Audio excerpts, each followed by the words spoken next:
Fear is not inherently a bad thing. In a lot of instances, fear can actually protect you. There are definitely some irrational fears, no doubt. You can be paranoid for no justifiable reason, but being afraid of fire, of poison, of falling from tall heights, these are good fears. In this video, I want to scare you, and the reason is because there is a very real danger out there. Unless you're scared of it, you might not realize how much danger that you're in until it's too late. I'm talking about false accusations, and I've done enough private consultations with men dealing with this that I think it's important enough to do an entire video just on this. Now, when you hear the terms false accusation, mostly in this cultural context, most people will think of the Me Too movement. As a man, you need to be scared of the possibility that women are going to accuse you of rape, of sexual assault, sexual harassment, something like that. You should be scared of that, but there are many other things that you need to be scared of as well. You could be accused of being violent. You could be accused of being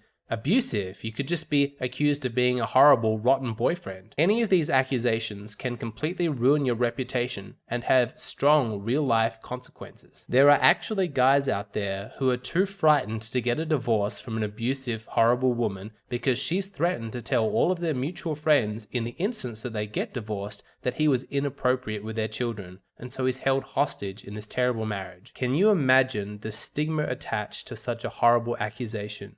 If you're innocent and you just want to live your life, and yet the people around you think that you're some kind of monster who is inappropriate with your own children, what could be worse than that? Now, in this video, I'm not going to talk about men who are actually guilty, men who do sexually assault women, men who are violent and abusive, men who are inappropriate with children. Fuck those guys. Those men are what gives masculinity a bad name, and all of my sympathy goes with their victims. So let me be clear. When I say false accusations, I genuinely mean false accusations. I'm only talking about instances where you are completely innocent. A woman accuses you of doing something and you never did it. Now, here's the important thing that you need to understand before it's too late. Being innocent is not enough.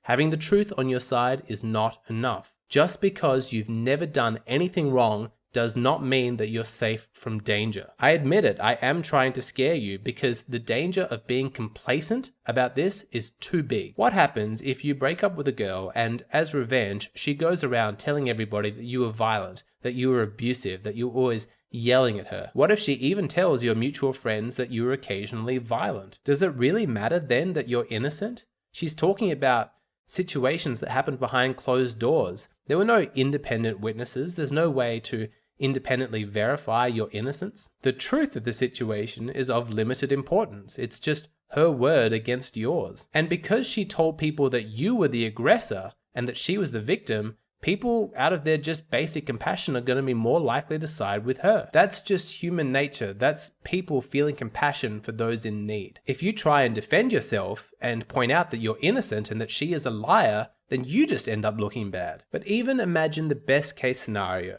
Your ex-girlfriend spreads all these lies and misinformation about you, but you're a great guy. You have a lot of credibility with your friends. So even though they hear these horrible things about you, they don't just automatically believe them. They want to sit down with you. They want to hear your side of the story. That's fantastic. These are some high quality friends. And so you take the opportunity to explain, this is what happened. This is what really went down. After they hear your explanation of the events, they're satisfied that you're the one telling the truth. You're innocent and she's just being vindictive. That is the best case scenario, but you know what? That accusation, that never really goes away. If your ex-girlfriend tells people that you were violent, and even if they don't really believe her, somewhere in the back of their mind that's always going to exist as a possibility. Maybe that could have been true. All of your future actions, all of your future behavior is possibly going to be interpreted through that lens. And so soon you find yourself self-censoring. You're scared to show any frustration, any negative emotion, because you don't want people to think, wow, maybe he is a little bit emotionally volatile. Maybe those accusations that she made were true after all. It is a horrible thing. You've never been violent, and previously, up until now, nobody believed that you could be violent. But suddenly, it seems as though there's that possibility. It's all because of this false accusation, this thing that you can never permanently erase from the minds of other people. I know this is depressing, but that is just one of these horrible facts of reality. The negative, in this instance, has quite a lot of power to destroy. You can work for years, decades even, building credibility, building trust, establishing a reputation, And then with one lie, all of that hard work can be undermined. It's like a child who spends an entire afternoon building this sandcastle at the beach, and then some bully can come along and in 5 seconds destroy hours of hard work. That is the power of the negative. It can't really create anything, but it can destroy what somebody else has created with very little effort. Maybe you've been falsely accused of something before.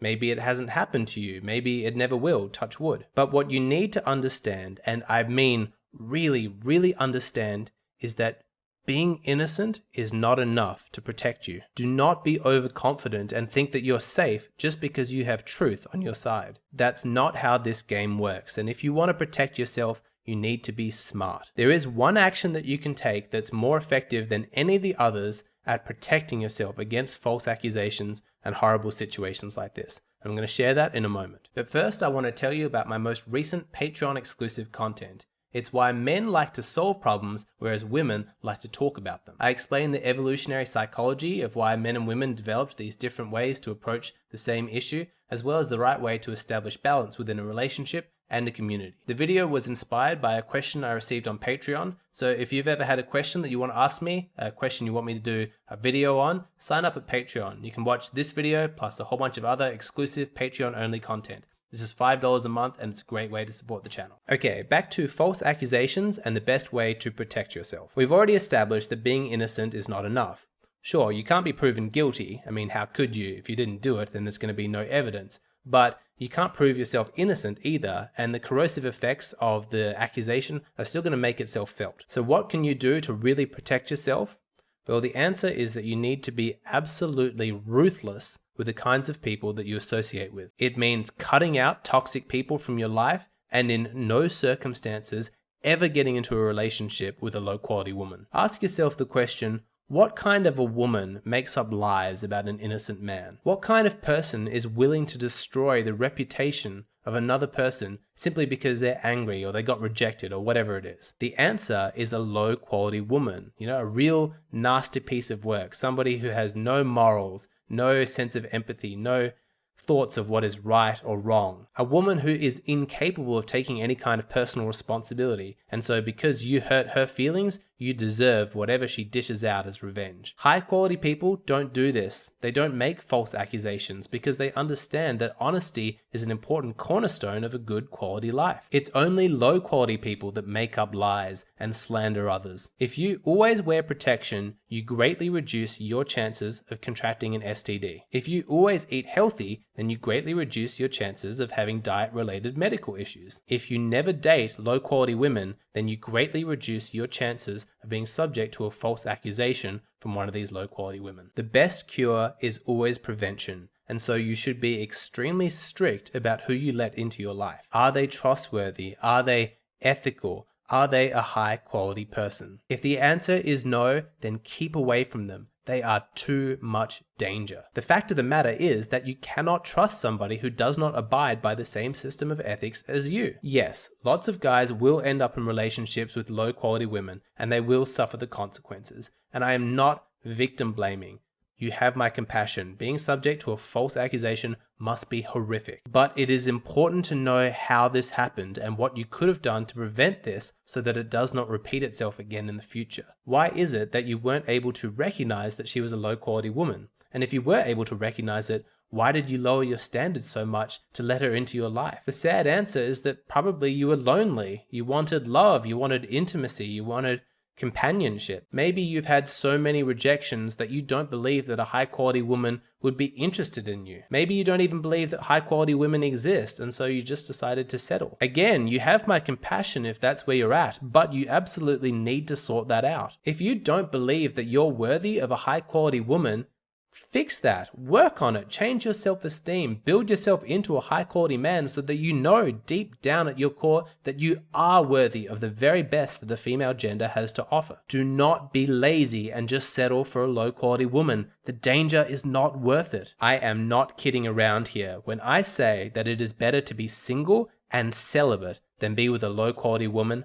I mean it. I'm talking mostly about women here, but really this advice applies in all areas of life. Don't be so desperate for money that you tolerate a toxic workplace with a horrible abusive boss. It's not worth it. The same goes for toxic family members, toxic friends. These people are not safe. It is dangerous to keep them in your life. I don't know if it's possible to protect against this danger completely. I don't know if you can ever make yourself 100% immune to the danger of a false accusation. But I do know that you can greatly reduce the risk by making sure that you only associate with high quality people, people who are honest and ethical. There is nowhere where this is more true than in the context of dating and relationships. Remember, if you want to hear more from me, I release a whole bunch of exclusive video content over on my Patreon. It's just $5 a month and I would love to have your support.